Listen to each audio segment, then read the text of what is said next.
नमस्कार, जेके चैनल पर आज के इस खास कार्यक्रम में आपका स्वागत है। मैं हूं सुरेंद्र शर्मा और आज के इस अंक में इस खास कार्यक्रम में हमारे साथ मेहमान हैं पीडीपी के सीनियर नेता, बारामूला संसदीय सीट से सांसद और पूर्व उप मुख्यमंत्री मुजफ्फर हुसैन बेग साहब, जिनसे हम बात करेंगे रियासत में जो सियासी इस समय हालात हैं, तस्वीर है उस पर, और इसके साथ साथ ही सरकार गठन को लेकर क्या कुछ कवायदें चल रही है उस पर बातचीत, और क्या कुछ मुद्दे हो सकते हैं अगली सरकार के लिए, चैलेंजेस हो सकते हैं जिनको दूर करने के लिए, जिन मसलों के हल के लिए वो सरकार, अगली सरकार काम करेगी। बेग साहब, हमारे इस कार्यक्रम में आपका बहुत बहुत स्वागत है।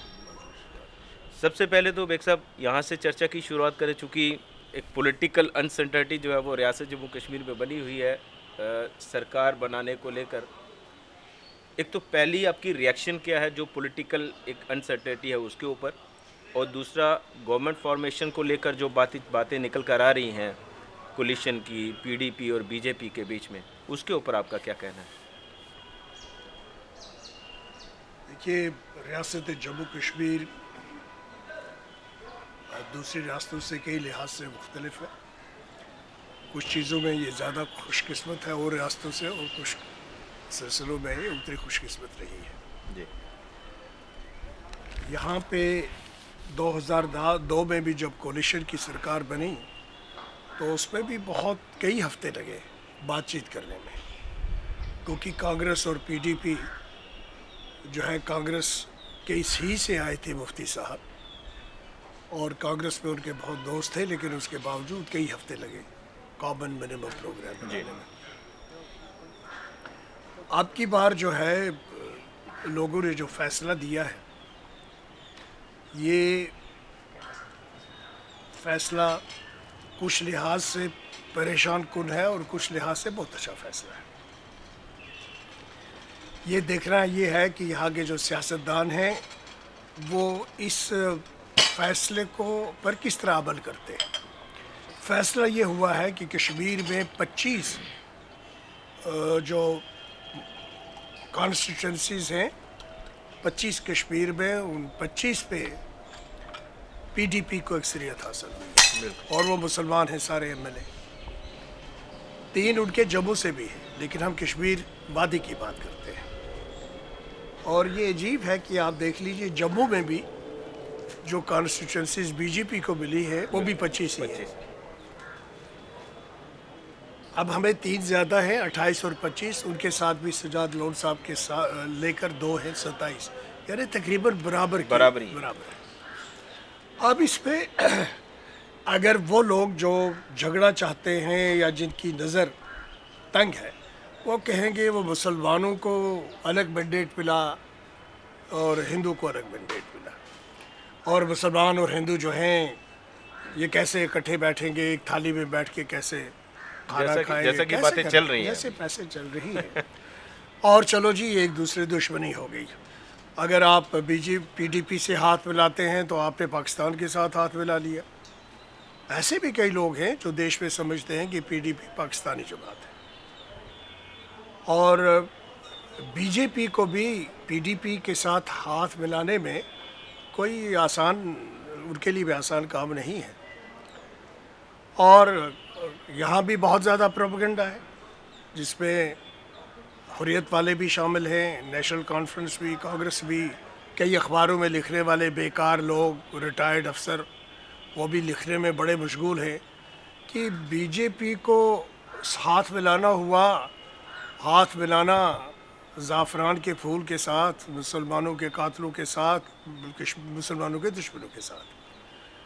तो ये एक तरीका है इसे सोचने का, जो नहायत ही मनफी है, नेगेटिव है, जिससे अमन के बजाय इस खरमन में आग लग सकती है। दूसरा ये है कि पहली बार जम्मू के लोगों को इतनी बड़ी संख्या में, इतनी बड़े तरीके से जम्मू के लोगों की आवाज़ को सुना गया जी। लोगों ने वोट डाल के जम्मू के लोगों के अंदर जो ये एक 50-60 साल से जो दुख दर्द था, गुस्सा था कि हमारे लोगों की सरकार में शिरकत नहीं होती, रिप्रेजेंटेशन कम है, कश्मीर में जो पार्टी बने या बनाए, क्योंकि कश्मीर में पार्टियां आमतौर पर जो सरकारें बनी 2002 से पहले, वो सब के सब कांग्रेस के इशारे पे बनती थी। दिल्ली वाले जिसको चाहते थे बना लेते थे।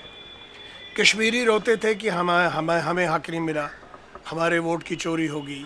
जम्मू वाले रोते थे कि ये कश्मीर ही के लोगों के सर पे हमेशा पकड़ी क्यों बांधी जा रही है। ना वो खुश थे न ये खुश थे। तो पहली बार जम्मू के लोगों को ये एक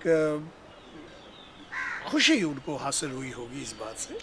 कुल मिलाकर क्या मानना है आपका कि रियासत के लिए ओवरऑल ये एक वेलकम मैंडेट है?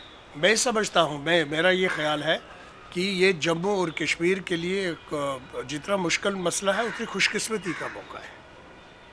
क्योंकि मैं समझता हूँ इस तरह नहीं देखो कि ये हिंदू को मैंडेट मिला और जम्मू के मुसलमान को कश्मीर से। ये देखिए कि ये दो भाइयों को मैंडेट मिला है। जिस तरह एक गांव वाले जानते हैं कि हल चलाने के दो बैल ज़रूरत है, एक बैल से हल क्या चलेगी।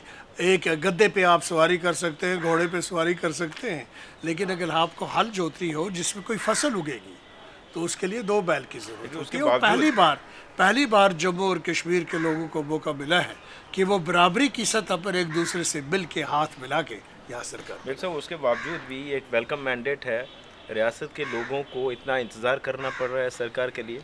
इसमें क्या ये देखिए, और उसमें भी एक सवाल लगातार चल रहे हैं कि सबसे बड़ी पार्टी पीडीपी उभर कर आई है, इसलिए सबसे ज़्यादा जिम्मेदारी पीडीपी की है। देखिए कुछ फ़र्क नहीं है, 27-28 का फ़र्क है।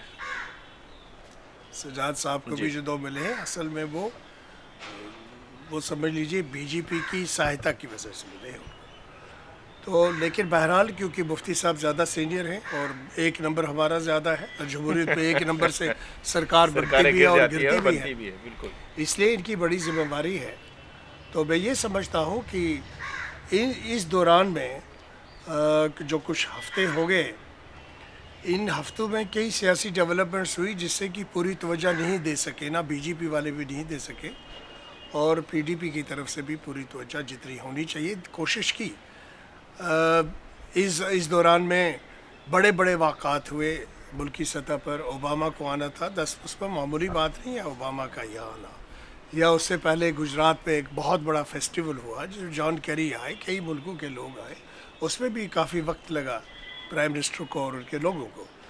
और जितनी फिर ये जो दिल्ली का इलेक्शन है ये आ गया, तो मेरा ख्याल है जो बातचीत शुरू हुई है वो दोबारा सियासी सतह पे शुरू होगी। जब अभी तो छोटी सतह पे बातचीत हो रही है, जब सियासी सतह पे बातचीत होगी तब इम्तिहान होगा हमारे अकल का, हमारी जुर्रत का, सियासी सतह के मसले किस तरह हल हो। तो मेरा ये ख्याल है कि शायद 10 के आसपास मुमकिन है उस किस्म की बातचीत भी शुरू हो। लेकिन आज मैंने माधवन साहब का बयान पढ़ा, उन्होंने फरमाया है कि फॉर्मल टॉक्स नहीं हुए हैं, यानी अभी तक जो बातचीत हुई है वो गैर रस्मी बातचीत हुई है, इनफॉर्मल। तो मेरा ख्याल है जब बातचीत शुरू होगी और दोनों तरफ से अगर थोड़ा हम जम्मू के लोगों के जज्बात की कदर करें, वो कश्मीर के लोगों के जज्बात की कदर करें और समझे दो भाई मिले हैं आपस में, तो क्या तो माना जाए कि बीजेपी के साथ जैसा कि बातें चल रही हैं, अटकलें चल रही हैं, क्या कुछ कॉन्फ्लिक्टिंग इश्यूज हैं जिसकी वजह से ये अब तक बातचीत चल रही है, इनफॉर्मल बातचीत चल रही है, सरकार नहीं बन पा रही, खुलकर दोनों पार्टियां एक दूसरे के साथ नहीं आ पा रही? नहीं, एक इसमें मैंने कहा ना, इसमें एक मुश्किल हुई कि कोई ये नहीं है कि 5-10 दिन लगातार बैठे तो बातचीत नहीं हुई। मेरी बातचीत इलेक्शन से पहले हुई थी प्राइम मिनिस्टर साहब से, लेकिन वो गवर्नमेंट फॉर्मेशन के लिए नहीं हुई थी। तब उसके बाद बयान भी था, उसके बाद माधवन जी से हुई, वो भी अब ऊपर लेवल पे हुई। लेकिन ये जो है निटी ग्रिटी के लिए किसी और शख्स को हमने, पार्टी ने, मुफ्ती साहब ने किसी और शख्स को भेजा है और उन्होंने भी शरी माधवन को इसके लिए भेजा है। अब उन्होंने 2-4 मीटिंग्स की होंगी, कुछ बातचीत की होगी, लेकिन जो सियासी सतह पर बातचीत है उसमें ही जो ऐसे बड़े मुश्किल मामला हैं वो तय करने तो होंगे। ये माना जाए कि कॉन्फ्लिक्ट जोन है कहीं ना कहीं बीजेपी और पीडीपी के बीच में। अरे भाई, हम इतने दिनों से दोस्त हैं, फिर भी हमारे दरमियान में कभी कॉन्फ्लिक्ट हो जाता है, भाई भाई के दरमियान, खामद बीवी के दरमियान। अब ये देखना है ये है कि क्या हम लोगों में उतनी अकल है, जुर्रत है कि हम इसको हल कर पाए। मैं समझता हूँ हल हो सकता है। तो आपका मानना है कि अक्लमंदी इसमें है कि कॉन्फ्लिक्ट जोन को एक तरफ रखते हुए सरकार बननी चाहिए। ये कॉन्फ्लिक्ट भाई इसलिए है कि हमें एक दूसरे के बारे में समझ में नहीं आता कि हम जो बात कहेंगे वो वहाँ गलत। जब एक बार हम बैठेंगे और हम उनको बताएंगे जब हम कुछ बात कहते हैं इसका ये मतलब है, इसी तरह जब वो कहेंगे हम ये बात करते हैं इसका ये मतलब है, तो मेरा ख्याल है कोई कॉन्फ्लिक्ट नहीं होगा, कोई कॉन्फ्लिक्ट नहीं होगा। डिफरेंस ऑफ ओपिनियन होगा, फ़र्क होता है। आप पे और मेरे में भी डिफरेंस ऑफ ओपिनियन हो सकता है। हम दोनों इकट्ठे चलते हैं एक मंजिल पे तो भी डिफरेंस ऑफ ओपिनियन होगा। आप कहेंगे यहाँ पड़ाव पे हम बैठेंगे आराम करेंगे, मैं कहूँगा नहीं फलाने दरख्त के नीचे। ये कॉन्फ्लिक्ट नहीं बनना चाहिए। कॉन्फ्लिक्ट से तो देश ख़त्म होता है। ये जो हिंदुस्तान पाकिस्तान का कॉन्फ्लिक्ट हुआ दोनों को नुकसान। चलिए ज़ाती तौर पर माना जाए बेग साहब, जिस तरह की रिएक्शंस आपकी तरफ से आ रही हैं पॉलिटिकल डेवलपमेंट्स को लेकर, जब इलेक्शन हुआ रिजल्ट्स आए उसके तुरंत बाद भी आपका रिएक्शन आया था कि बीजेपी कोई अछूत पार्टी नहीं है कि उसके साथ सरकार नहीं बन सकती। व्यक्तिगत तौर पर, ज़ाती तौर पर आप इसके पक्ष में हैं कि बीजेपी के साथ गठबंधन हो और ये एक स्टेबल गवर्नमेंट हो सकती है? ये लफ्ज़ अछूत सुन के मुझे बहुत दुख होता है। ये तो हमारे आईन ने कब का ख़त्म कर दिया है, इंसानियत ने ख़त्म कर दिया है। तो ये अगर कोई शख्स हिंदुस्तान में, कोई भी शख्स भारतीय जनता पार्टी को छूत समझे या किसी पीडीपी को छूत समझे, मैं समझता हूँ कि वो इंसानियत के दुश्मन है। मैंने बीजेपी को कभी छूत नहीं समझा। ज़ाती तौर पर आप इसके हक में हैं। मैं समझता, स्टेबल गवर्नमेंट हो सकती है। मैं समझता हूँ कि देखिए 40-40 से क्या हुकूमत चलेगी। अगर हम कांग्रेस से हाथ मिलाएंगे तो 40, बीजेपी नेशनल कॉन्फ्रेंस से हाथ मिलाएंगे तो 40, 5 मेंबर उनको ज़रूरत होंगे, 5 हमें, 5 के 5 कैबिनेट भी मांगेंगे, एक नाराज़ हो गया तो हुकूमत गिरेगी। क्या मतलब निकलेगा? हुकूमत स्टेबल बन सकती है जब जम्मू के मैंडेट की कदर हो। ये सिर्फ नंबर्स की बात नहीं है। अगर जम्मू के लोगों को ये लगे कि हम इतना कुछ करने के बाद भी हमको लोग हमसे हाथ मिलाना नहीं चाहते, ये मुसलमान जमा हो गए हैं। कांग्रेस में भी कौन है? सब मुसलमान हैं। पीडीपी में भी सब मुसलमान हैं। अब ये अकबर बादशाह का ज़माना है कि सब के सब जमहूरियत पे तमाम तबके के लोगों को, जिसमें जम्मू के लोगों को एक हक है, गुजरों को है, पहाड़ियों को, पंडित सिखों, इन सब का हक है हुकूमत में शामिल होना। तो मैं ये समझता हूँ कि एक तो ये स्टेबल गवर्नमेंट बनेगी, लेकिन सिर्फ गवर्नमेंट बनाना बड़ा काम नहीं है। वो तो कभी इंसान 2 दिन में भी बना सकता है। क्या हम जम्मू के लोगों की सेवा कर पाएंगे? क्या कश्मीर के लोगों की खिदमत होगी? क्या इस खिते में हम अमल लाएंगे? क्या नया दौर शुरू होगा? लगभग तो इंडिकेशन सब क्लियर होते जा रहे हैं जैसे जैसे समय गुजर रहा है कि बीजेपी के साथ पीडीपी का गठबंधन, राज्यसभा सीटों को लेकर जो कैंडिडेट्स 2-2 उतारे गए हैं उससे भी बात साफ हो रही है, इनफॉर्मल टॉक्स भी हो रही हैं। ज़ाती तौर पर आप इसके हक में हैं कि ये एक स्टेबल गवर्नमेंट हो सकती है बीजेपी और पीडीपी के बीच में। क्या आपको लगता है बेग साहब कि आने वाली सरकार के सामने जो सबसे बड़े चैलेंजेस हैं रियासत जम्मू कश्मीर को लेकर वो क्या हो सकते हैं? भाई कई चैलेंजेस हैं। सबसे पहला चैलेंज ये है कि हम हमेशा कहते हैं हिंदुस्तान पाकिस्तान में दोस्ती हो। पहले तो जम्मू कश्मीर के दरमियान दोस्ती हो, वो नहीं हो। पहले तो जम्मू के लोगों को और कश्मीर के लोगों के दिलों में थोड़ा बहुत दूरी है। ये दूरी दूर होनी चाहिए, थोड़ी बहुत है, ज़्यादा नहीं है। देखिए 1999 से 1989 से जब मिलिटेंसी हुई तो यहाँ जिस तरह पंडित आकर बसे, मुसलमान आकर बसे, तो ये एक बहुत बड़ा सबूत है। 1989 के बाद भी मिलिटेंसी के बावजूद भी वो जो अमरनाथ पे झूठा सा झगड़ा खड़ा हो गया था, उसके बावजूद भी कश्मीर के लोग, जम्मू के मुसलमान यहाँ पर महफूज रहे। तो सबसे बड़ी बात यह है कि जम्मू वालों ने भी दिल दिखाया, बड़ा दिल कश्मीर में। तो ये असली कोई झगड़ा नहीं है।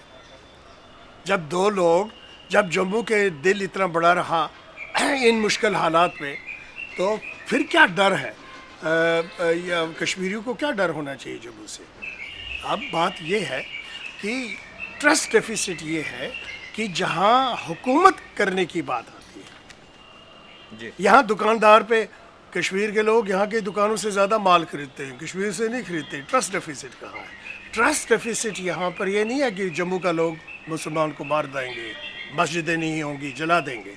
ट्रस्ट डेफिसिट है कि हुकूमत में लोगों को लगता है कि जम्मू के लोगों को पूरा हक नहीं मिला है। इसको दूर करने का ये एक मौका है, और आज ये नहीं होगा तो फिर कब होगा? ये बराबर है। एक ही है मसला। दूसरा ये है कि जम्मू कश्मीर में अमन होना चाहिए, ये बॉर्डर की गोलाबारी बंद होनी चाहिए। ये पहले हुई 2003 में शुरू बंद हुई थी, उस वक्त आप जानते हैं मरकज़ में इनकी सरकार थी। तो ये गोलाबारी से करने से यहाँ से हज़ारों लोग पिछले साल इंटरनेशनल बॉर्डर से, इस लाइन ऑफ कंट्रोल से वो हिंदू थे या मुसलमान थे बात नहीं है, हिंदू थे। क्या उन लोगों को उस धरती पे बैठने का हक नहीं? क्या वो अपने घरों में महफूज ना रहे? हम ये कहते हैं कि पाकिस्तान से इसलिए बातचीत नहीं करो कि जम्मू कश्मीर को उठाओ और पाकिस्तान की गोद में डाल दो। हम ये कहते हैं उनसे ये बातचीत करो कि ये गोलाबारी बंद करें, क्योंकि यहाँ से भी गोलाबारी जाती है पार, वो लोग भी बर्बाद। उसमें एक जो स्टैंड है केंद्र सरकार का वो ये कि अब बम और तो गोलों की आवाज़ में तो बातचीत की आवाज़ नहीं सुनाई देती। जो एक आइडियोलॉजी या जिस तरह से प्रधानमंत्री नरेंद्र मोदी का कहना है कि बमों की आवाज़ आ रही हो तो बातचीत की आवाज़ नहीं सुनाई देती, तो इसलिए एक तरफा हाथ बढ़ाना, और ये एक मैसेज जाता है जब हम जम्मू कश्मीर से बात करते हैं कि इंडो पाक डायलॉग प्रोसेस को शुरू किया जाए, तो ऐसा लगता है कि एक तरफा हाथ बढ़ाने की बात होती है कि भारत हर बार जो है वो एक तरफा हाथ बढ़ाए। एक बात बताऊं आपको कि एक हाथ से इंसान दूसरे को मुक्का मार सकता है, एक हाथ से हैंडशेक नहीं होता। हाथ बनाना हो तो दो हाथ की ज़रूरत है। और मोदी जी क्यों लोग नहीं समझते हैं कि वो कितने इन चीज़ों में दाना है। उन्होंने ओबामा को 26 जनवरी के लिए बुलाया कि बिल्कुल बहुत बड़ा पैगाम था इसमें। और ओबामा ने खुद सोचा कि अगर मैं हिंदुस्तान जाऊंगा 26 जनवरी को और पाकिस्तान वाले गोलियां चलाएंगे, या हिंदुस्तान के टेलीविज़न पे बात होगी कि जमात दावा क्या करता है, लश्कर दावा क्या करता है। मोदी साहब ने कोई धमकी नहीं थी, जिस तरह कांग्रेस के ज़माने में धमकियाँ और भब्बड़कियाँ और ये और वो होता नहीं था कुछ। इन्होंने कोई बात नहीं की, कोई धमकी नहीं दी।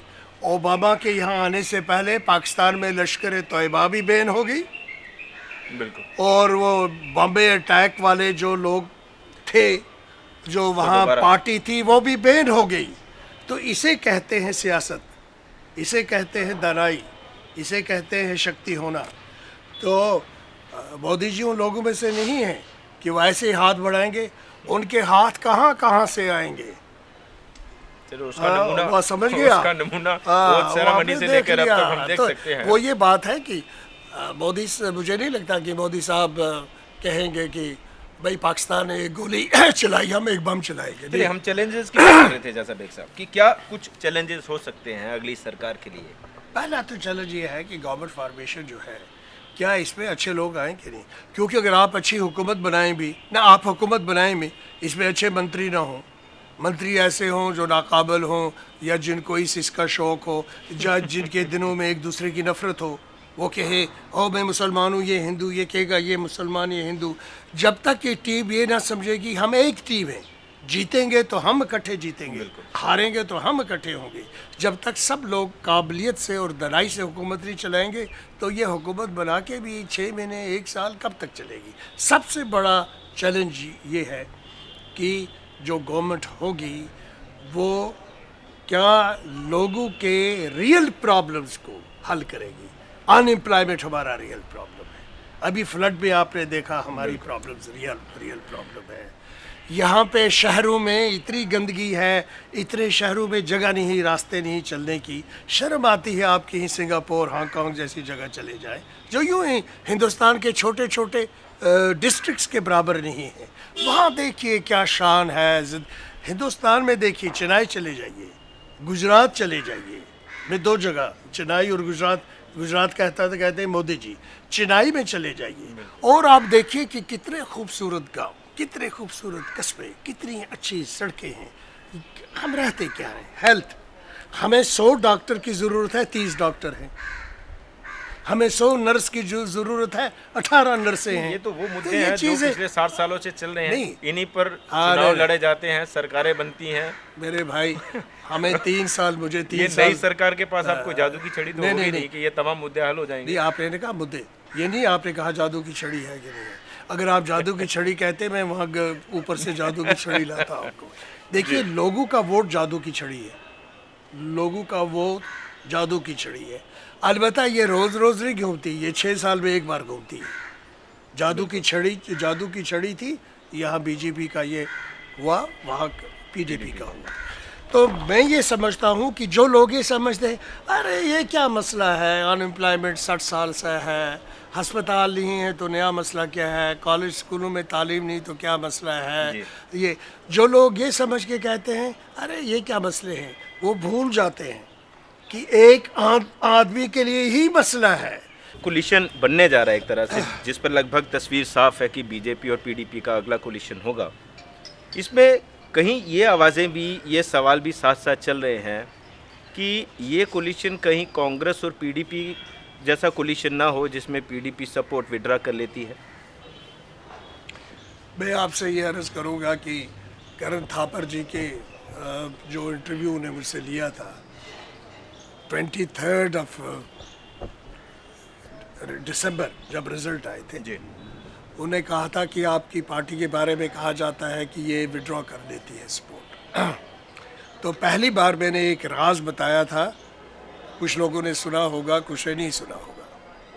वो ये है कि 3 साल का हमारा फैसला हुआ था, हमारा 3 साल उनका।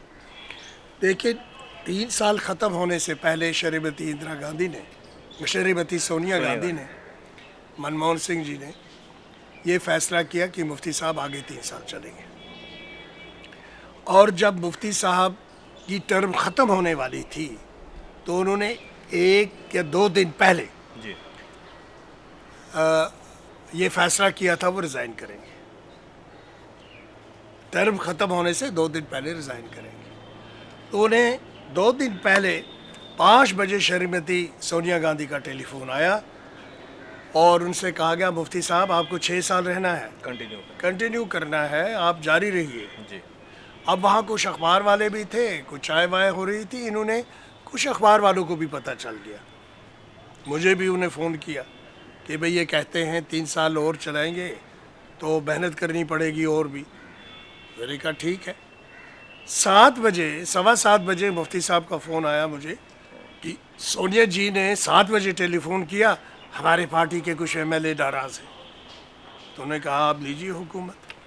तो ये कहना कि किसने किसके साथ वफा की, किसने जफा की, अब ये कहने की बातें हैं। लेकिन उसके बावजूद मैं चाहता था ये 6 साल हुकूमत चलनी चाहिए।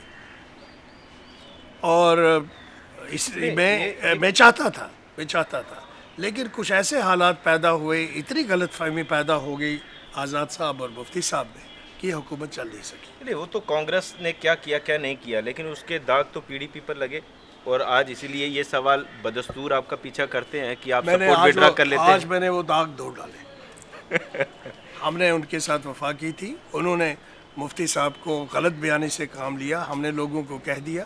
जब एक बार लोगों को ये पैगाम पहुंचा कि मुफ्ती साहब को उन्होंने कहा है 6 साल रहो, 2 दिन के बाद उनको उतारा, मुझे बताइए हमारे वोटर्स, हमारे लोगों के दरमियान क्या, उनके दिलों में क्या हुआ कि ये धोखे देने वाले लोग हैं, क्यों कहा 6 साल चलो।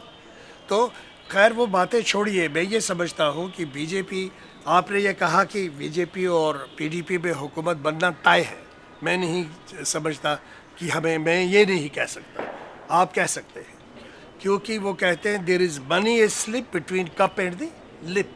आखिरी वक्त तक, जब तक ये साइन नहीं होगा, कोई भी किसी चीज़, किसी भी उड़चन से तबाही हो सकती है, ख़राबी हो सकती है।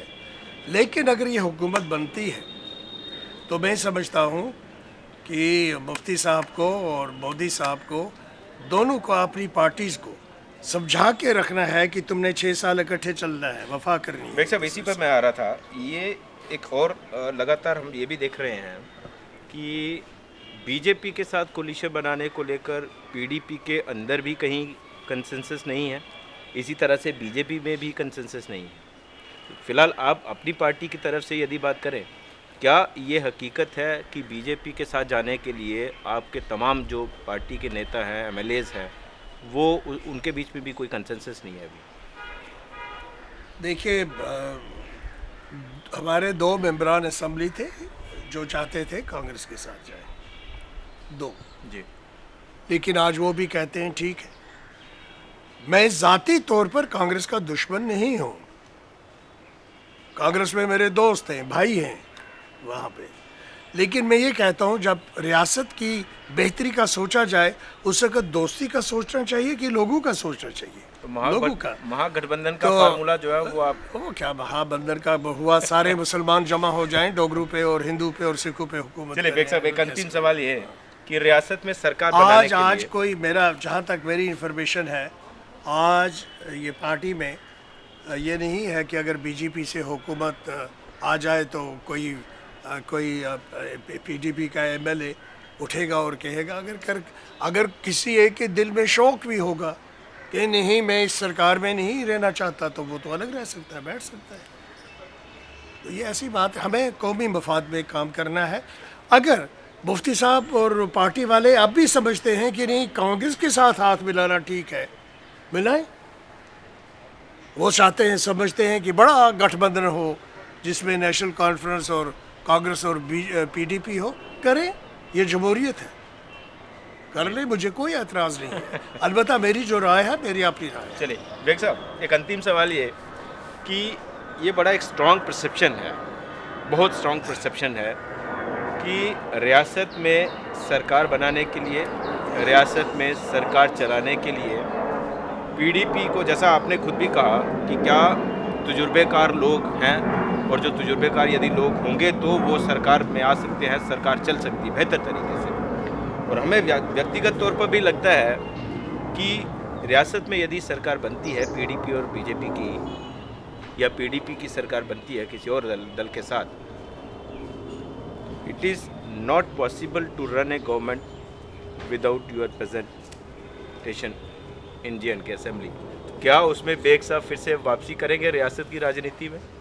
सुरेंद्र जी, आपके साथ बात करते हुए बड़ा मज़ा आता है, लेकिन आप बीच बीच में ये जो सुई चढ़ाते हैं, लगाते हैं, इसका जवाब क्या दूँ? मैंने एक अपने दोस्त से कहा था कि डेगॉल जो फ्रांस के सबसे बड़े लीडर माने जाते थे, प्रेसिडेंट, जब उन्हें कहा कि मैं इस्तीफ़ा दे दूँगा, तो सारे लोग उठे, अखबार वाले, दोस्त, मिनिस्टर, का साहब आपके बगैर फ्रांस कैसे चलेगा। उन्होंने फ्रांसी ज़बान में कहा, मैं अंग्रेज़ी में कहूँगा फिर हिंदी में जी। उसने कहा कि the cemeteries of the world are full of indispensable men. दुनिया में जितने ये कब्रिस्तान हैं, शमशान घाटें हैं, शमशान घाट ही कहते हैं, दुनिया के किसी कब्रिस्तान में चले जाओ, शमशान घाट में चले जाओ, वहाँ वो लोग थे जो सारे उधर चले गए, जिनके बगैर दुनिया ही नहीं चल सकती थी।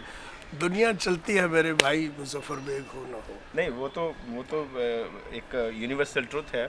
लेकिन फ़िलहाल हम रियासत की राजनीति की बात करें या रियासत में सरकार जो बनने जा रही है उसकी बात करें, तो व्यक्तिगत तौर पर भी, ज़ाती तौर पर भी हमें लगता है कि जम्मू कश्मीर में सरकार बनाना और ख़ास तौर पर पीडीपी की तरफ से सरकार चलाना तो आपकी मौजूदगी के बिना शायद मुमकिन नहीं है। तो इसलिए आपकी ये एक बड़ा स्ट्रॉन्ग परसेप्शन है कि बेग साहब राज्य की राजनीति में कहीं वापसी ना करें। ओह, ये परसेप्शन है कि खतरा है? स्ट्रॉन्ग परसेप्शन है। देखिए, मैं अमेरिका को छोड़ के नहीं आया कुर्सी पे बैठने के लिए, पैसा कमाने के लिए। मैं सुप्रीम कोर्ट को छोड़ के नहीं आया। मैं चाहता था थोड़ा सा मौका मिले, थोड़ा बहुत काम करें, मौका मिला। अब जहाँ तक कि हुकूमत में आने का ताल्लुक़ है, मैंने पहले भी वाज़ह किया है अपनी पार्टी पर भी, और जब मैं बीजेपी के लीडर जब मुझे मिले, मैंने उनसे भी कहा कि मैं चाहता हूँ देश की तरक्की के लिए, जम्मू कश्मीर के लिए कोई सरकार बने, लेकिन मेरा कोई ज़ाती एजेंडा नहीं है। कहीं ये ना समझें आप कि मैं बीजेपी की बात करूँगा ताकि मैं किसी तरह से मैं मिनिस्टर बन जाऊँ।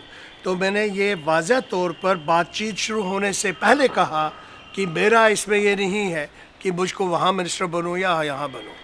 रियासत जम्मू कश्मीर में कुछ नए लोग भी तो आने चाहिए। सबका ज़रूरी है कि वो तजुर्बेकार होने लोग चाहिए। वो साथ रहे तो हाँ, सरकार बेहतर। लेकिन मैं एक बात बताऊं कि मुझे भी रिटायर होने का हक है।